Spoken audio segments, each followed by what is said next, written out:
ये शरीर केवल सुख भोगने के लिए नहीं मिला,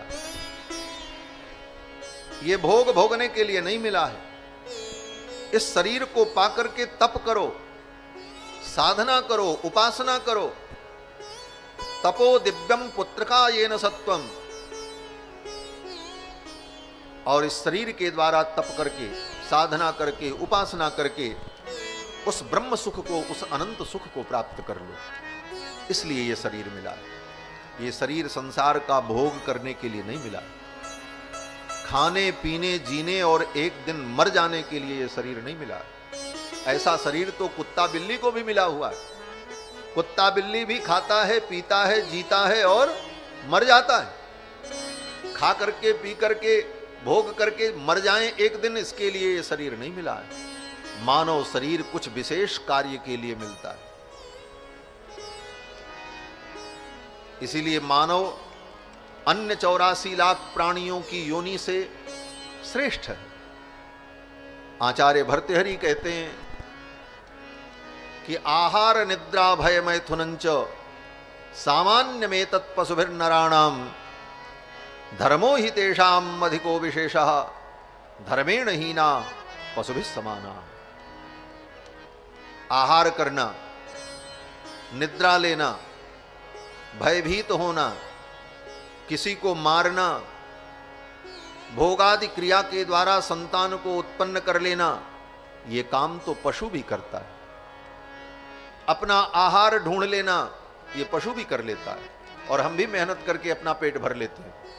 तो फिर जो काम पशु करता है उतना ही काम हम भी करते रहे तो हमारे में और पशु में अंतर क्या हुआ? सामान्य में तत्पशुभिर्नराणाम, पशु में और मनुष्य में यह समानता है। फिर विशेषता क्या है मनुष्य की? तो आचार्य भर्तृहरि कहते हैं कि धर्मो हि तेषाम अधिको विशेषः। मनुष्य में धर्म विशेष है। मनुष्य को धर्म का बोध हो सकता है। मनुष्य धर्म के पथ पर चलता है, पशु धर्म के पथ पर नहीं चलता। पशु को धर्म ज्ञान नहीं होता, पशु को धर्म अधर्म का विवेक नहीं होता। मनुष्य को धर्म और अधर्म का विवेक हो सकता है। तो मानव जीवन केवल भोग भोगने के लिए नहीं मिला है।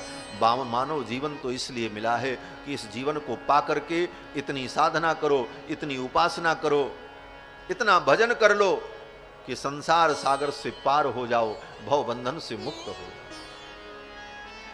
गोस्वामी तुलसीदास जी कहते हैं ये नर्तन क्या है? बोले ये नर्तन संसार सागर से पार जाने के लिए नाव का है। ये नाव है, भगवान ने नर्तन रूपी नाव दिया है हमको, और ये अवसर दिया है कि इस नाव में बैठकर संसार से पार हो जाओ। नर्तन भव बारिधि कहूँ बेरो, नर्तन भव बारिधि कहूँ बेरो, सन्मुख मरुत अनुग्रह मेरो, सन्मुख मरुत अनुग्रह मेरो, सन्मुख मरुत अनुग्रह मेरो, सन्मुख मरुत अनुग्रह मेरो, नर्तन भव बारिधि कहूँ बेरो, नर्तन भव बारिधि कहूँ बेरो, नर्तन भव बारिधि। नर्तन भव बारिधि कहाँ बेड़ो। ये नर का शरीर भव सागर का बेड़ा है, और इस बेड़े को पार लगाना है। बोले हवा उल्टी चल रही है। कभी कभी नाव जब नदी में चलती है, समुद्र में चलती है, तो हवा विपरीत चलने लग जाए तो नाव डगमगाती है। भगवान कहते हैं संसार में विपरीत हवा चलेगी, लेकिन चिंता मत करो, इस नर्तन के बेड़े को किनारे लगाने का प्रयास करो। मैं अनुग्रह करूंगा, मेरी अनुग्रह की अनुकूल वायु तुम्हारा सहयोग करेगी। भगवान की अनुकूलता की वायु हमारे बेड़े को किनारे लगाने में सहयोग करें। नर तन भव बारिधि कहूं बेरो, सन्मुख मरुत अनुग्रह मेरो। मेरे अनुग्रह की मरुत, मरुत माने वायु, वो वायु तुम्हें शक्ति देगी और तुम भटकोगे नहीं और किनारे लग जाओगे। तो मानव जीवन इस कार्य के लिए मिला और इस कार्य को भूलकर हम केवल दुनियादारी के ही कार्य में सदा लगे रहे और पूरा जीवन व्यतीत कर दिया तो हमारा मानव जीवन व्यर्थ चला जाए। ऋषभदेव भगवान कहते हैं, हे पुत्रों, ये ज्ञान तुम्हें तभी होगा, ये ज्ञान तभी मिलेगा जब महापुरुषों की सेवा करोगे। अब दूसरी बात कहते हैं, मुक्ति का द्वार क्या है? तो ऋषभदेव भगवान कहते हैं, महत सेवा द्वारमाहुर विमुक्तेः, महत सेवाम द्वारमाहुर विमुक्तेः। महापुरुषों की सेवा ही मुक्ति का द्वार है। संत महापुरुषों की सेवा, जो मुक्ति मार्ग के पथिक हैं, उन पथिकों का संग करो। देखो, स्वयं अगर रास्ता आपको नहीं मालूम है, आपको जयपुर जाना है, रास्ता नहीं मालूम, तो कोई जयपुर जा रहा है उसी के पीछे पीछे चल पड़ो, पहुंच जाओ। उसी प्रकार भगवान के चरणारविंद की प्राप्ति कैसे होगी, ये मार्ग नहीं मालूम है, तो जो संत महापुरुष, विमुक्ति का द्वार तो महापुरुषों की सेवा, और नरक का द्वार क्या है? तो ऋषभदेव भगवान कहते हैं कि तमो द्वारम योषिताम संगी संगम, तमो द्वारम योषिताम संगी संगम। संसार के भोगी प्राणियों का संग अगर करोगे तो भोगी प्राणी कहां जाएंगे? बोले नरक की ओर जाएंगे। उनके पीछे चलोगे तो नरक पहुंच जाओगे। तय तुमको करना है किसके पीछे चलना है। आगे ऋषभदेव भगवान कहते हैं, ऐसे संतों का अगर संग प्राप्त हो गया तो उन संतों की कृपा से, इसीलिए उद्धव जी महाराज भगवान के चरणों का अविचल प्रेम प्राप्त करने के लिए, जिन चरणों को बड़े बड़े योगी महात्मा अपने हृदय में धारण करते हैं, उन चरणों को, जिन चरणों ने दंडकारण्य को पवित्र कर दिया, उन चरणों को, जिन चरणों की पादुका की पूजा भरत भैया करते हैं, आज उन चरणों का मुझे दर्शन होगा, ये सोच करके ही विभीषण जी महाराज आनंद विभोर हो गए। दिखियो जाई चरण जल जाता, दिखियो जाई चरण जल जाता, अरुण मृदुल से वक सुख दाता, अरुण मृदुल से वक सुख दाता।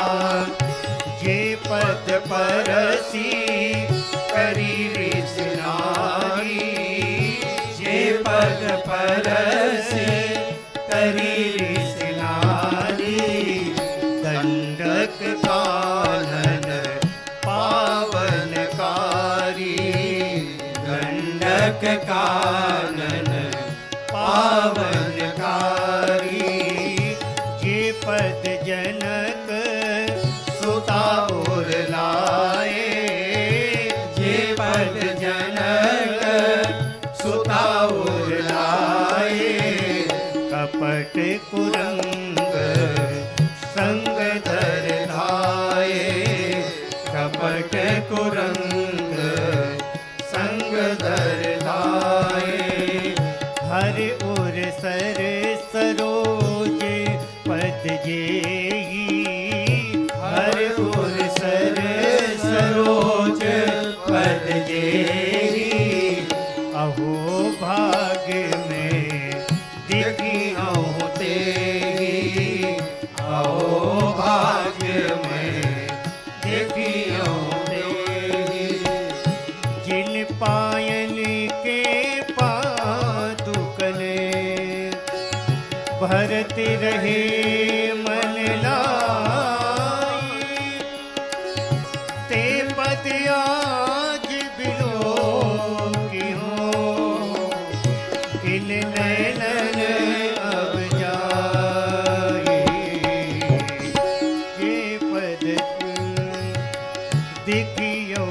जाई, चरण जल जाता देखियो जाई, चरण जल जाता। आज भगवान की उन चरणों का मैं दर्शन करूंगा। जे पग जनक सुता उर लाए, जानकी जिन जिन चरणों को अपने हृदय में धारण करती, आज उन चरणों को देखो। जिन चरणों ने, जो चरण माया मृग के पीछे दौड़ रहे थे, आज उन चरणों का मैं दर्शन करूं। जिन चरणन की पादकनि भरत रहे मन लाए, जिन चरणों की पादुका की पूजा भरत जी करते हैं, आज उन चरणों का दर्शन। ये आनंद विभीषण जी को कब मिल रहा है? बोले अभी भगवान के सामने नहीं पहुंचे, रास्ते में ही इतना आनंद मिल गया। और जब पहुंचे भगवान का दर्शन किया तो क्या आनंद मिला, बोले उसका तो वर्णन भी नहीं किया जा सकता। वही भगवान रावण के सामने खड़े हैं, लेकिन रावण कहता है राम तुम मेरे शत्रु हो, मैं तुम्हें मारूंगा। रावण के रोम रोम में अग्नि ज्वाला प्रकट हो जाती है। प्रभु को देखकर उसके अंदर विद्वेष की भावना ज्वलित होती, आनंद नहीं आता। कारण, बोले कारण यही है कि रावण ने कभी सत्संग नहीं किया, किसी भगवत भक्त का संग नहीं किया, इसलिए उसके हृदय में प्रेम नहीं। भगवान की भक्ति क्या है? बोले प्रेम। और ये प्रेम संतों का संग करने पर प्राप्त होता है। विभीषण जी को संतों का संग मिला, ऋषि मुनियों का संग मिला, इसलिए विभीषण जी के हृदय में वो प्रेम है। और वो प्रेम संतों की कृपा से प्राप्त होता है, भगवत भक्तों की कृपा से प्राप्त होता है। भगवान मिल जाएं, लेकिन भगवान का प्रेम अगर नहीं मिला तो मिले हुए भी भगवान सुखदायी नहीं होते। इसीलिए मिले हुए भगवान को मथुरा में छोड़कर उद्धव जी वृंदावन चले गए। भगवान ने ही भेजा, जाओ और वृंदावन में जाकर के मेरी भक्ता जो गोपियां हैं, उन गोपियों के प्रेम को, उनके भाव को देखो, सुनो, समझो और उनका आश्रय ग्रहण करो, उनका संग करो, और तब तुम्हारे अंदर भी वैसा ही प्रेम उत्पन्न हो जाएगा। और उद्धव जी जाकर के 6 महीने तक वृंदावन में रहे। गोपियां भगवान की दिव्य कथा सुनाती रहीं, भगवान ने यहाँ ये लीला की, भगवान ने यहाँ ये लीला की, एक एक लीला स्थलियों का दर्शन कराया। उन गोपियों का संग पाकर के उद्धव के हृदय में भी वैसा ही विलक्षण प्रेम प्रकट हो गया। और जब उद्धव जी लौट करके मथुरा आए तो भगवान ने उद्धव को आते हुए देखा तो आंखों से अश्रुपात हो रहा था, हाथ पैर कांप रहे थे, शरीर में रोमांच हो रहा था। भगवान सिंहासन से उठ करके दौड़े और दौड़ करके उद्धव को हृदय से लगा लिया। कहा उद्धव अब तुम्हारे साथ बहुत आनंद आएगा। उद्धव जी चरणों में गिर पड़े, चरण पकड़ लिया और उद्धव ने कहा प्रभु अब मुझे वैकुंठ नहीं चाहिए, मुझे स्वर्ग नहीं चाहिए, मुझे कोई वैभव नहीं चाहिए, अब तो मेरे अंदर केवल एक कामना है। बोले क्या कामना? बोले आसामहो चरण रेणु जुसामहं श्याम वृंदावने किमपि गुल्मलतौषधीनां या दुस्त्यजं स्वजनमार्यपथं च हित्वा भेजुर्मुकुंद पदवीं श्रुतिभिर्विमिज्ञाम्। उद्धव ने कहा प्रभु अब तो मेरी एक ही कामना है, आप मुझे वृंदावन का वृक्ष बना दो, वृंदावन का लता गुल्म बना दो। आपकी भक्ता गोपांगनाएं आपका गुणगान करती हुई जब उन बीथियों से गुजरेंगी तो उनके चरण की रज उड़ करके मेरे ऊपर पड़ेगी और मैं धन्य हो जाऊंगा। उद्धव ने यही कामना है। तो भगवान के चरणों का प्रेम ये प्राप्त कैसे होता है? ऋषभदेव भगवान कहते महापुरुषों की कृपा से, संतों की कृपा से, भगवत भक्तों की कृपा से।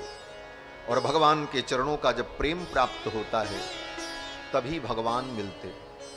भगवान न ज्ञान से मिलते हैं, न बुद्धि से मिलते हैं, न धन से मिलते हैं, न तपस्या से मिलते हैं। भगवान तो प्रेम से मिलते हैं। भगवान को प्रेम ही प्रिय है।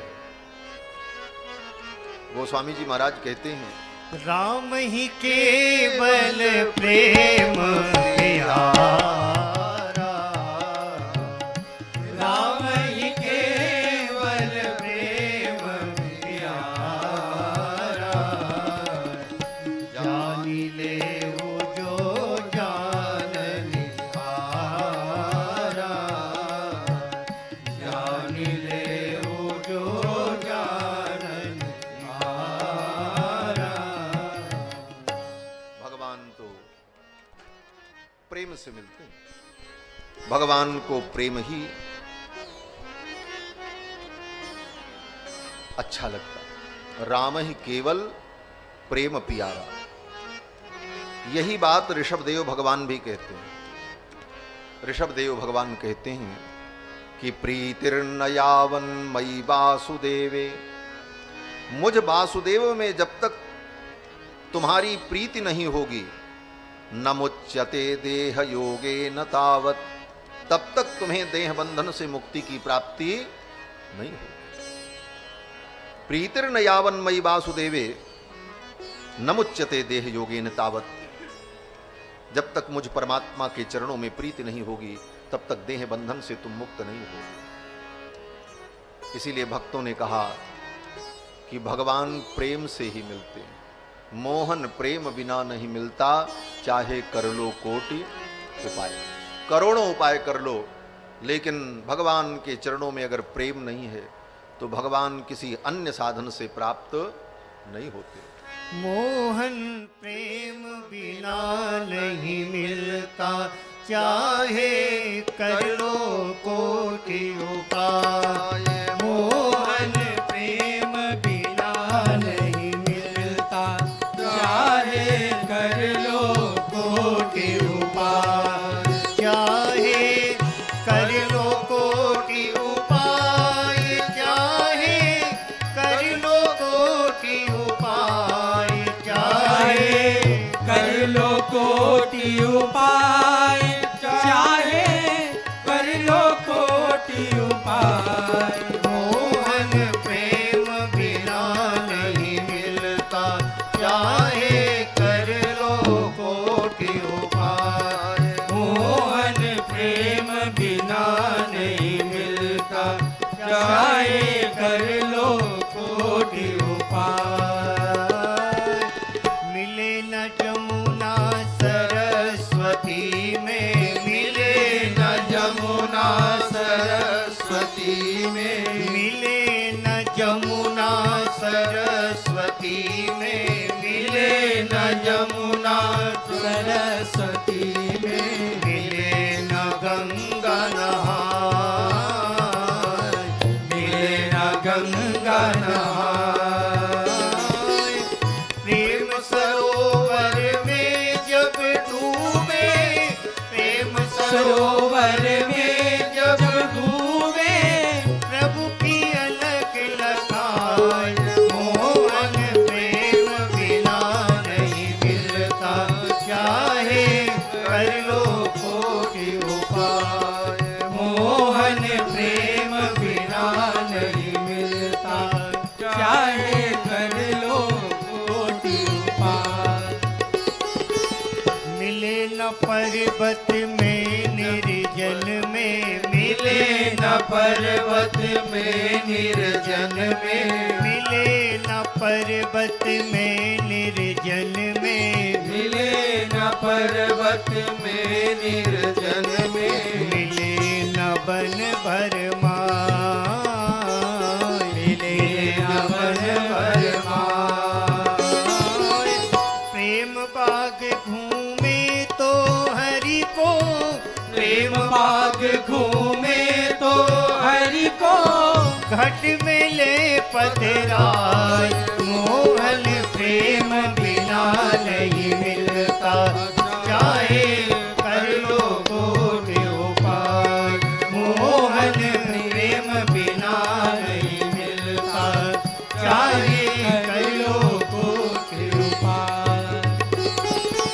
मिले न पंडित को ज्ञानी को, मिले न पंडित को ज्ञानी को, मिले न पंडित को ज्ञानी को मिले न पंडित को ज्ञानी को मिले न ध्यान लगा मिले न ध्यान लगा ढाई में मूरत बिना नहीं मिलता जय हो। चाहे कर लो कोटि उपाय चाहे कर लो कोटि उपाय चाहे कर लो कोटि उपाय चाहे कर लो कोटि उपाय चाहे कर लो कोटि उपाय मोहन प्रेम बिना नहीं मिलता चाहे कर लो कोटि उपाय मोहन प्रेम बिना नहीं मिलता चाहे कर लो कोटि उपाय मोहन प्रेम बिना नहीं मिलता चाहे कर लो कोटि उपाय मोहन प्रेम बिना नहीं मिलता चाहे कर लो कोटि उपाय चाहे कर लो कोटि उपाय चाहे कर लो कोटि उपाय चाहे कर लो कोटि उपाय चाहे कर लो भगवान प्रेम से प्राप्त हो। ये प्रेम शब्द भक्ति का पर्याय है, भक्ति को ही प्रेम कहा जाता है। इसीलिए नारद जी ने भक्ति सूत्र में कहा प्रेमैव कार्यम प्रेमैव कार्यम प्रेमैव कार्यम। भगवान से प्रेम करो, इसी का नाम भक्ति है। प्रेम को ही भक्ति कहा जाता है। इस पद में श्री बिंदु जी महाराज कहते हैं, साधारण व्यक्ति को लगेगा महाराज यहां तो बड़ी उल्टी बात कही गई। मिले न जमुना सरस्वती में मिले न गंगा नहाए, तो जमुना सरस्वती में स्नान करना, गंगा में स्नान करना बेकार? बोले बेकार नहीं, गंगा में स्नान करो, जमुना में स्नान करो, लेकिन भगवान से प्रेम नहीं है, बोले तब नहीं मिलेंगे। गंगा जमुना में नहाते रहो, पाप नष्ट हो जाएगा, पुण्य मिलेगा, लेकिन भगवान नहीं मिलेंगे। पुण्य मिलेगा, भगवान नहीं मिलेंगे। मिले न मंदिर में मूरत में, मिले न ध्यान लगाए। रोज मंदिर जाओ, रोज भगवान की मूर्ति की पूजा करो, भगवान के विग्रह, लेकिन भगवान से प्रेम नहीं, केवल फॉर्मेलिटी, केवल औपचारिकता। हम एक नियम का पालन करते हैं, इतने बजे मंदिर जाते हैं और चले जाते हैं, चले आते हैं। तो इस फॉर्मेलिटी से, इस औपचारिकता से भगवान नहीं मिलते। इन सारी क्रियाओं के पीछे भगवान में प्रेम हो। तात्पर्य ये है, मोहन प्रेम बिना नहीं मिलता, चाहे कर लो कोटि उपाय। ऋषभदेव भगवान यही कहते हैं कि प्रीतिर्न यावन्मयी वासुदेवे, मुझ वासुदेव में जब तक तुम्हारी प्रीति नहीं होगी, मुच्यते देह योगेन तावत न मुच्यते देह योगेन तावत, तब तक तुम देह बंधन से मुक्त नहीं हो पाओगे। आगे ऋषभदेव भगवान कहते हैं, हे संसार के प्राणियों, बंधन और मुक्ति क्या है? अब इस विषय का वर्णन करते हुए ऋषभदेव भगवान कहते हैं, एक शब्द में बंधन है और एक शब्द में मुक्ति है। दो पद हैं, पद माने शब्द। ये दो पद कौन है? बोले द्वे पदे बंध मोक्षाय। एक पद जो है वो बंधन है और एक पद मोक्ष है। कौन सा पद, कौन सा शब्द? तो ऋषभदेव भगवान कहते हैं,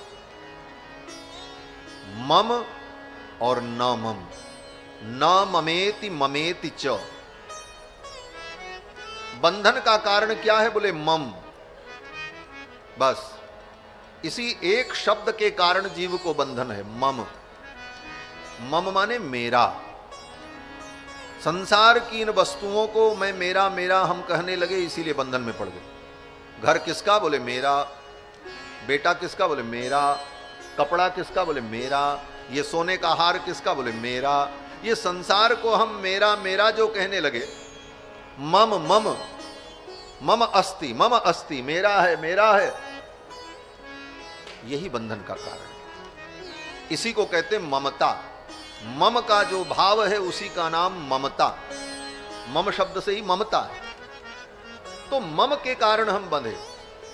जो हमारा नहीं है उसको हम यही कहते रहे, ये हमारा। और जो यथार्थ में हमारा है परमात्मा, और हम यथार्थ में जिसके हैं उसको हम अपना नहीं कह सके। इसी कारण बंधन है। अब इस बंधन से मुक्ति कैसे मिले? बोले दूसरा अनुसंधान करना पड़ेगा। दूसरा अनुसंधान क्या है? बोले न मम, संसार की हर वस्तुओं का उपयोग करो। उपयोग करना गलत नहीं है, संसार की हर वस्तुओं का उपयोग करो। घर, मकान, दुकान, वस्तु, सुख सुविधा जो परमात्मा ने प्रारब्ध में दिया है, लेकिन इनका भोग करते हुए भी मन को ये समझाते रहो न मम, ये मेरा नहीं है, ये मेरा नहीं है। मन समझ ले। बोले महाराज दोनों कैसे होगा? उपभोग भी करते रहें और ये भी समझें कि हमारा नहीं है? बोले हां, समझना पड़ेगा। और आप समझते हो, ये आदत आपकी है, लेकिन सब जगह नहीं है। जब आप ट्रेन में यात्रा करते हो तो ट्रेन की यात्रा में जब ट्रेन में बैठते हो तो कभी आपने सोचा कि ये ट्रेन हमारी है? कभी नहीं सोचा, लेकिन उपयोग करते हो। ट्रेन में जो आपकी सीट है उस सीट को कभी आपने ये माना कि ये मेरी है? आप जानते हो बस इतनी देर की यात्रा में ही मेरी है, तब तक मुझे इस पे बैठना है, इसके बाद ये मेरी नहीं है, आगे किसी और की है, आगे किसी दूसरे का रिजर्वेशन होगा। उसी प्रकार संसार में सर्वत्र ये चिंतन हमें करना है कि हमारा कुछ नहीं है, हम तो केवल उपयोग करता हैं और अभी हमें इसका उपयोग कर लेना है। रेलवे स्टेशन की सीट पर आप बैठते हो, प्लेटफार्म पर बैठते हो, लेकिन जानते हो ये हमारी नहीं है, हमारी गाड़ी आएगी तो हमें जाना पड़ेगा। वहां पंखा भी लगा है, कूलर भी लगा है, वाटर कूलर भी है, सबका आप उपयोग करते हैं, लेकिन कभी आपका मन ये स्वीकार नहीं करता कि ये मेरी है। मन यही कहता ये तो सरकार की है। उसी प्रकार संसार की वस्तुओं का उपयोग करते हुए ये भावना रखनी चाहिए कि जो कुछ है सब सरकार का है। सबसे बड़े सरकार जो ऊपर वाली सरकार, भगवान का।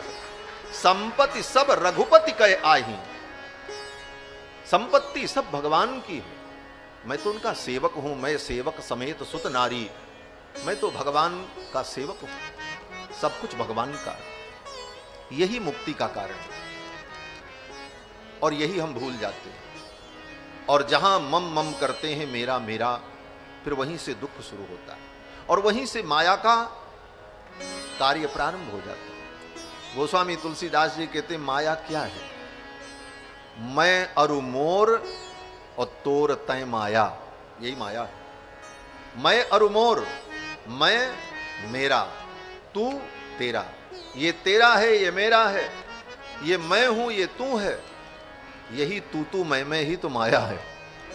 गोस्वामी जी महाराज कहते हैं मैं अरु मोर तोर ते माया, मैं अरु मोर तोर ते माया, यही बस कीने जीव लिकाया, यही बस कीने जीव लिकाया, यही बस कीने जीव लिकाया, यही बस कीने जीव लिकाया। मैं अरु मोर तोर ते माया, मैं अरु मोर तोर ते माया, मैं अरु मोर तोर, मैं अरु मोर तोर तय माया, यही माया है। ऋषभदेव भगवान ने अपने पुत्रों को, प्रजा को बड़ा सुंदर उपदेश किया है। फिर ऋषभदेव भगवान इसी प्रकार जंगल में विचरण करते रहे। एक दिन जंगल में आग लग गई और उसी दावाग्नि में अपने शरीर को विलीन कर दिया। इन्हीं ऋषभदेव भगवान के पुत्र श्री भरत जी, जो इस देश के राजा हुए, जिनके नाम पर इस देश का नाम भारतवर्ष पड़ा। पहले इसका नाम अजनाभ वर्ष था, इस देश का नाम अजनाभ वर्ष। ऋषभदेव भगवान के पिता जो नाभि थे, उनके नाम पर अजनाभ वर्ष। लेकिन भरत जी के नाम से इस देश का नाम भारतवर्ष पड़ा। ऋषभदेव के पुत्र जो भरत हैं, इनके 3 जन्म का वृत्तांत सुखदेव जी ने राजा परीक्षित को सुनाया। ऋषभदेव भगवान के पुत्र महात्मा भरत अपने पिताजी के पद चिन्हों पर चलकर समय आने पर अपना राज्य अपने पुत्र को देकर जंगल में तप करने के लिए चले आए। और जंगल में जब तप करने आए तो कहां पर? बोले गंडकी नदी के तट पर। राजपाट सब छोड़कर तप करने आए, मोह माया त्याग करके आए। लेकिन थोड़ी सी असावधानी के कारण इनको मोह हो गया। और हुआ ये कि एक दिन गंडकी नदी में स्नान करके संध्या वंदन कर रहे थे, तब तक कोई हिरनी पानी पीने के लिए आई और वो गर्भवती थी। जंगल में शेर ने गर्जना की, सिंह की गर्जना सुनकर के वो हिरनी डर गई और अपने प्राण की रक्षा के लिए हिरनी ने छलांग लगाई। उसी समय उसका बच्चा गर्भ से बाहर आ गया। प्रसव पीड़ा के कारण वो हिरनी तो मर गई और उसी पानी में हिरण का नवजात शिशु फड़फड़ फड़फड़ करने लगा। भरत जी ने देखा ये तो मर जाएगा, इसकी मां मर गई है, इसको दूध कौन पिलाएगा? और इस ठंडे जल में तो ये थोड़ी देर में ही ठंडा हो जाएगा, और अगर ये बच भी गया तो ये जिएगा कैसे, क्योंकि अभी तो घास भी नहीं खा सकता, और इसकी मां मर गई, कौन दूध पिलाएगा? ये भाग भी नहीं सकता, कोई हिंसक जीव इसे मार देगा। और दया के परवश होकर, करुणा के परवश होकर उस हिरण के बच्चे को लेकर के अपने आश्रम में आ गए। अपने छाती से सटा करके अपने शरीर की गर्मी से उसे ऊष्मा दी और दूध पिलाकर, फलों का रस पिलाकर उस हिरण शावक को, उस हिरण के बच्चे को पाला। धीरे धीरे वो बड़ा हो गया। बहुत अच्छा काम किया भरत जी ने। दया करनी चाहिए। दया के समान दुनिया में कोई धर्म नहीं है। यहां तक कहा गया है उस धर्म का त्याग कर देना चाहिए जिस धर्म में दया न हो। त्यजेत धर्मम दयाहीनम, दया से हीन धर्म का त्याग कर देना चाहिए। विद्याहीनम गुरुम त्यजेत, अगर विद्या से हीन गुरु है तो फिर गुरु बनाने का मतलब क्या निकला? गुरु का मतलब जो हमें ज्ञान दे, और उसको ही ज्ञान नहीं, ऐसे गुरु का भी त्याग कर देना। विद्याहीनम गुरुम त्यजेत, तो त्यजेत धर्मम दयाहीनम, दया से बड़ा कोई धर्म नहीं है, परहित से बड़ा कोई धर्म नहीं है। गोस्वामी तुलसीदास जी कहते हैं, परहित सरिस धर्म नहीं भाई, पर पीड़ा सम नहीं अधमाई। परहित से बड़ा कोई धर्म दुनिया में नहीं। और 18 पुराण में वेद व्यास जी ने एक ही बात लिखी। पूरे 18 पुराण में व्यास जी के मुख्य 2 वचन हैं। क्या 2 वचन हैं? बोले 2 ही उपदेश मुख्य है वेद व्यास जी का 18 पुराण में। विद्वान लोग कहते क्या? बोले अष्टादश पुराणेषु व्यासस्य वचनद्वयम्, 18 पुराणों में व्यास जी के 2 वचन ही प्रधान हैं। क्या? बोले परोपकारः पुण्याय पापाय परपीडनम, परोपकार ही सबसे बड़ा पुण्य है और दूसरे को दुख देना यही सबसे बड़ा पाप है। कितना उत्कृष्ट धर्म है। और इसी धर्म का पालन किया भरत जी ने, उस बच्चे को बचाया। लेकिन हुआ ये कि वो बच्चा ज्यों-ज्यों बड़ा हुआ, भरत जी का उस बच्चे में मोह हो गया। वही मम, जिस मम की अभी चर्चा हो रही थी, मम माने मेरा। भरत जी को यह लगा कि ये तो मेरा है।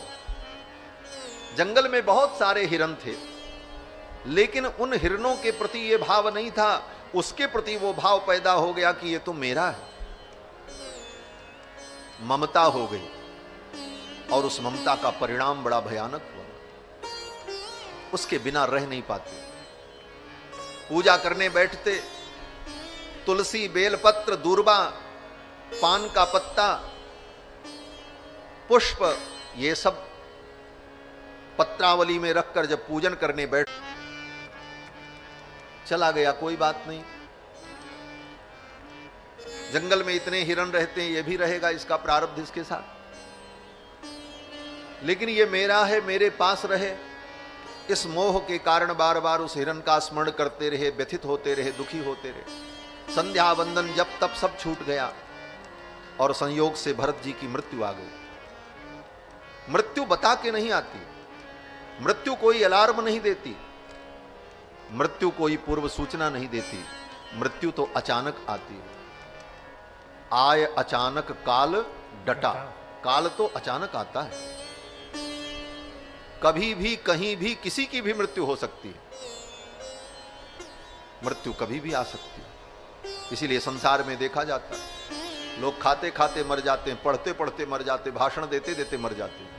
हाँ, भारत के राष्ट्रपति अब्दुल कलाम साहब भाषण दे रहे थे सेमिनार में कहीं, और वहीं बोलते बोलते समाप्त। ये जीवन कहां समाप्त हो जाए ठिकाना नहीं। कहीं भी किसी व्यक्ति का जीवन का अंत हो सकता है। मृत्यु बता के नहीं आती, इसलिए हर क्षण व्यक्ति को सावधान रहना चाहिए। और भागवत का प्रथम उपदेश क्या है? परसों की कथा में आपने सुना, भागवत में सर्वप्रथम सुखदेव जी ने यही उपदेश दिया राजा परीक्षित को कि जन्म लाभ पर पुंसाम अंते नारायण स्मृति ही। जीवन का परम लाभ यही है कि अंतिम समय में भगवान की स्मृति हो जाए। जब हम मरें तो उस समय भगवान की याद हमें आवे, संसार के किसी वस्तु और व्यक्ति की याद हमें ना आवे। हम भगवान का स्मरण करते हुए इस दुनिया से प्रयाण करें, यही जीवन का सबसे बड़ा लाभ है। और भरत जी के साथ क्या हुआ? बोले उनकी जब मृत्यु आई तो मरते समय उन्होंने हिरण का स्मरण किया, क्योंकि मोह के कारण उस हिरण में ही मन लगा था। और हिरण में मन लगा था, इसलिए हिरण का स्मरण हुआ। तो मरने के बाद भरत जी को अगले जन्म में हिरण बनना पड़ा। थे तपस्वी, इतनी साधना की, लेकिन अगला जन्म उनका पशु का हो गया। मनुष्य से पशु बनना पड़ा, केवल मोह के कारण। और यही हमारे आपके जीवन में भी होता है। हम मोह के कारण बार बार इसी संसार में पैदा होते हैं और भटकते रहते हैं। अनंत जन्मों से हम भटक रहे हैं। इस मोह से हमें निवृत्ति लेनी चाहिए। हिरण के बच्चे का स्मरण किया, अगले जन्म में हिरण बन। और अगर भगवान का स्मरण करते तो भगवान को प्राप्त हो जाते। मरते समय भगवान का स्मरण करके अगर कोई मरे तो वो भगवान को प्राप्त हो जाता है। इसीलिए भक्तों ने कहा, मरते समय भगवान का नाम लेकर के अगर मरोगे तो कोई चिंता नहीं है। हाँ, भगवान का ध्यान किया, भगवान का नाम लिया, मर गए तो बोले अब चिंता की कोई बात नहीं है। राम का नाम लेकर जो मर जाओगे, राम का नाम लेकर जो मर जाएंगे, ये न सोचो कि मरकर किधर जाएंगे। ये जिधर भेज देंगे